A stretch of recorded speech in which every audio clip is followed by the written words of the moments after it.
Genevieve speaking. How about those cumulative frequency distributions? Okay, so for each class, we are going to want to accumulate the count from that class and the previous ones before that, if there are any. So for the first class,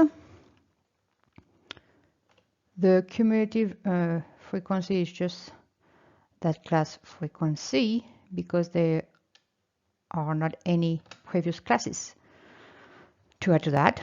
For the second class, you add that class frequency and all the counts from all the previous one before that, which is the previous class cumulative frequency.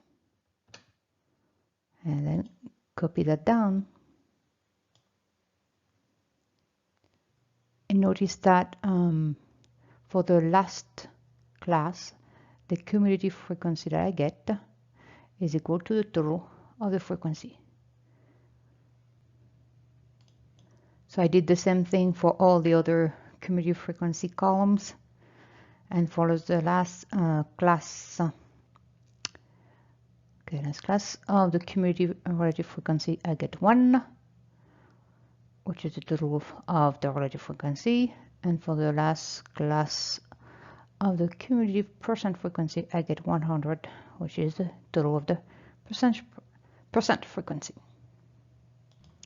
And this concludes our presentation on computing cumulative frequencies distributions for quantitative data.